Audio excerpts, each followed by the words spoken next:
Vous avez promis de couper les subventions au planning familial. Que dites-vous aux jeunes femmes qui aujourd'hui y ont recours?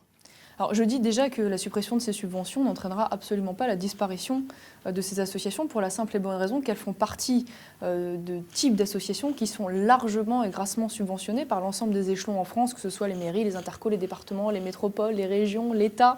et que par conséquent, ce n'est pas les 200 000 euros de la région qui remettra en cause cette existence, que je me permets quand même de rappeler qu'aujourd'hui, ce débat est totalement différent de la question de la légalisation, de la légalité de l'avortement